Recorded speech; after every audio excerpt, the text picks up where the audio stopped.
हे डॉस्टन, welcome back to my channel. कभी कभी लाइफ में ना बस एकदम शांति चाहिए होती है। वो शहर का शोर, ट्रैफिक का हॉर्न, ऑफिस की डेडलाइंस, मतलब दिमाग का दही हो जाता है। ऐसे में मन करता है कि बस बैग पैक करो और निकल जाओ किसी ऐसी जगह जहां कोई न जानता हो, जहां बस तुम हो, नेचर हो और एकदम सुकून।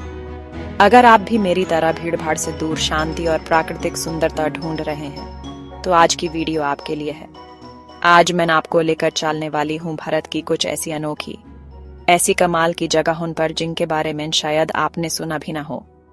ये वो जगहें हैं जो अभी तक कमर्शलाइजेशन की मार से बची हुई हैं, जहां की हवा में तेजगी है और लोगों के दिल में अपनापन। सोचो, ऐसी जगह जहां हर सुबह पहाड़ों के पीछे से सूरज निकलता दिखे और रात को इतने सारे तारे की गिन भी ना पाओ। तो चलिए मेरे साथ बिना किसी देरी के चलते हैं भारत की उन छुपी हुई जगहों पर जो किसी स्वर्ग से कम नहीं।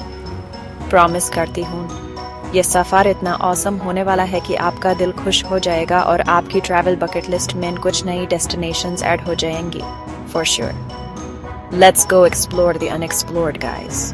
इंडिया इतना डाइवर्स है, इतना ब्यूटीफुल है कि जितना देखो उतना कम है। रेडी हो ना? चलो फिर। तो दोस्तों, हमारी पहली डेस्टिनेशन है जीरो वैली, अरुणाचल प्रदेश में।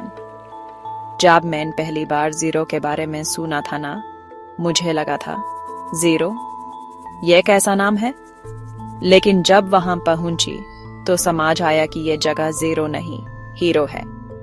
अरुणाचल प्रदेश की गोद में बसा जीरो वैली एक शांत और हरा भरा इलाका है। मतलब जहां तक नजर जाए बस हरियाली ही हरियाली।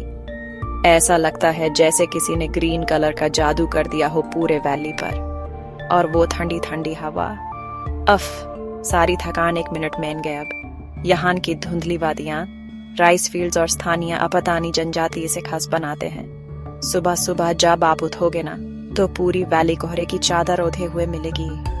और फिर जैसे जैसे सूरज ऊपर आता है वो कोहरा हटता है और सामने दिखते हैं टेरेस वाले राइस फील्ड्स जो देखने में इतने सुंदर लगते हैं।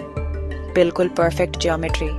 अपतानी लोग अपनी सस्टेनेबल लिविंग प्रैक्टिसेस के लिए जाने जाते हैं। वो लॉग फिश और पैडी कल्टीवेशन एक साथ करते हैं जो कि बहुत ही अमेजिंग टेक्निक है।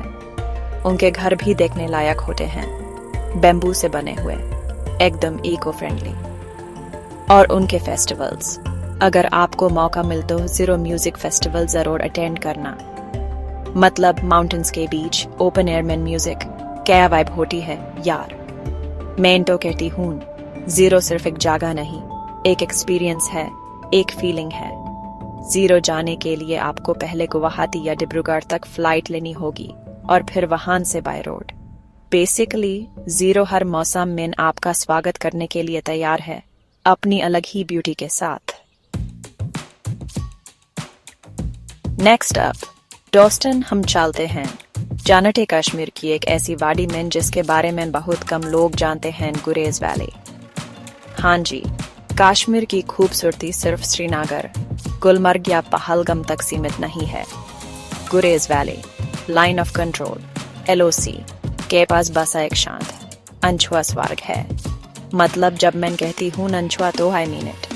यहाँ आपको वो कमर्शियल टूरिस्ट वाली भीड़ भाड़ बिल्कुल नहीं मिलेगी। बस आप ये खूबसूरत वादियां और बहती हुई किशनगंगा नदी, ये वाली अनजाने में ही सही पर एलोच के इतने करीब होने की वजह से थोड़ी इसोलेटेड रही है और शायद इसी वजह से इसकी नेचुरल ब्यूटी अभी तक बरकरार है। यहाँ के लोग दिल से मेहमान नवाज हैं। सीरियसली, उनकी सिंप्लिसिटी और उनका अपनापन देख कर दिल खुश हो जाता है। गुरेज वैली में आपको हर तरफ से एक पोस्ट कार्ड जैसा नज़ारा मिलता है। ऊंचे ऊंचे पहाड़ जिन पर हमेशा थोड़ी बहुत बर्फ रहती है, नीचे हरी भरी घास के मैदान और बीच में से बहती हुई नीली किशनगंगा नदी। और हाँ, यहाँ का फेमस हबा खतून पीक, उसकी कहानी भी बहुत इंटरेस्टिंग है। ज़रूर पता करना जब आप वहाँ जाओ। सुबह जब सूरज की पहली किरण इन पहाड़ों पर पड़ती है तो वो नज़ारा देखने लायक होता है। गुरेज वैली जाने का बेस्ट टाइम में से अक्टूबर के बीच होता है।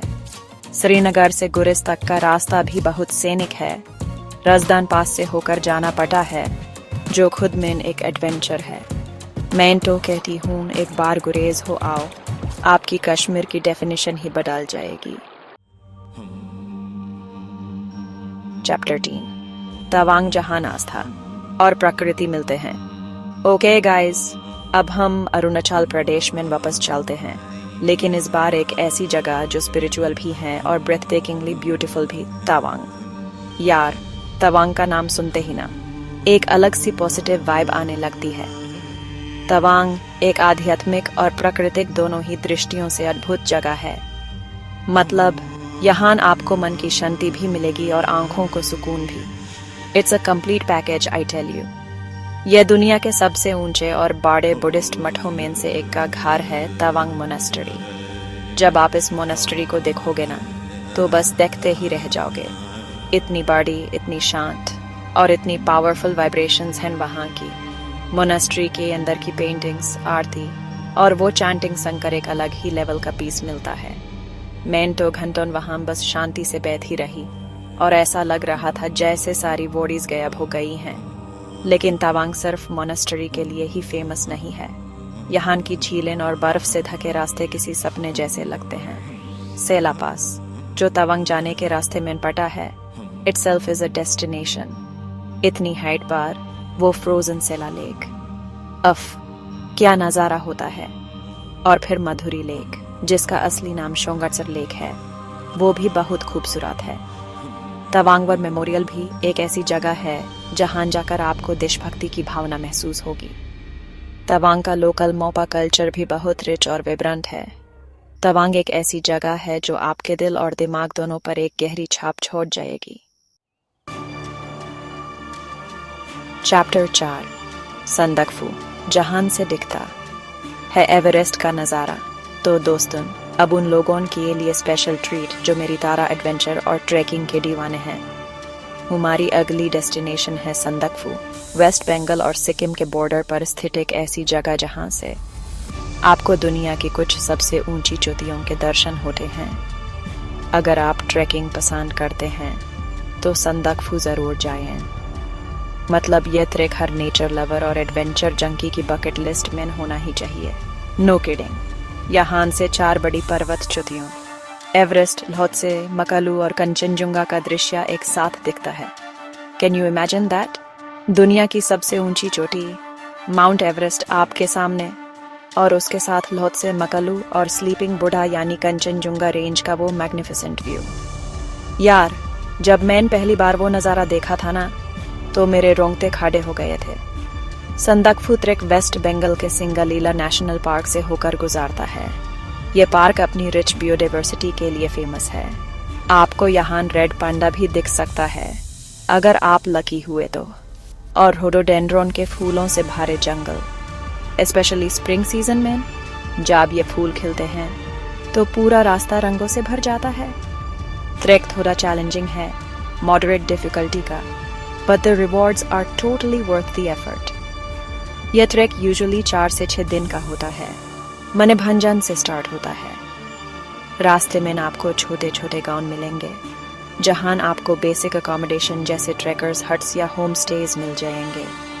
संदकफू ट्रैक के लिए बेस्ट टाइम मार्च से मई और अक्टूबर से दिसंबर के बीच होता है। तो अगर आप अपनी लाइफ में एक अनफॉरगेटेबल एडवेंचर ऐड करना चाहते हो तो संदकफू आपका इंतजार कर रहा है।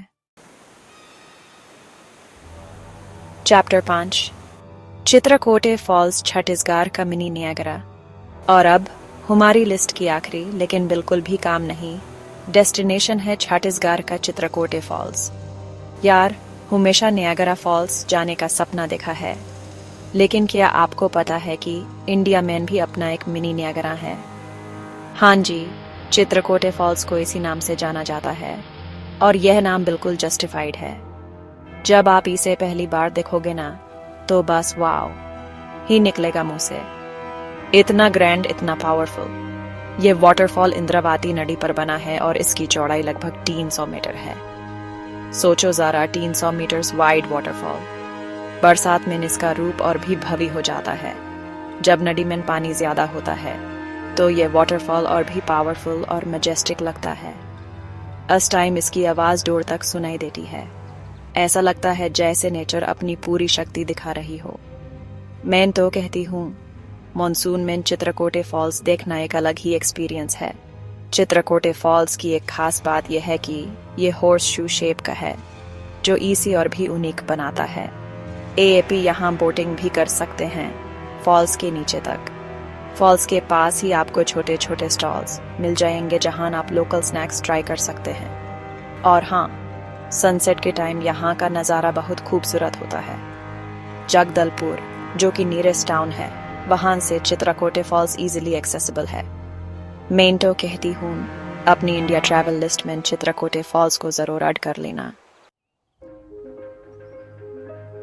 तो दोस्तों, ये थी हमारी आज की यात्रा भारत की कुछ अनोखी और खूबसूरत जगहों की। आई रियली होप कि आपको ये वर्चुअल टूर मेरे साथ एंजॉय करने में उतना ही मज़ा आया होगा जितना मुझे आपको ये सब दिखाने में आया। यार, अपना इंडिया सच में कितना कमाल का है ना। इतनी डाइवर्सिटी, इतनी ब्यूटी, हर कोने में कुछ नया, कुछ अलग। इन जगहों पर जाकर जो पीस और हैप्पीनेस मिलती है ना, वो वर्ड्स में एक्सप्रेस करना मुश्किल है। बस एक फीलिंग है जो आपको खुद एक्सपीरियंस करनी पड़ेगी।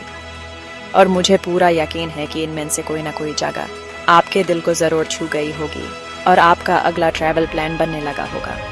तो अगर वीडियो पसंद आई हो तो प्लीज़ प्लीज़ प्लीज़ लाइक और शेयर ज़रूर करें। अगली यात्रा में फिर मिलेंगे, तब तक खुश रहिए और घूमते रहिए।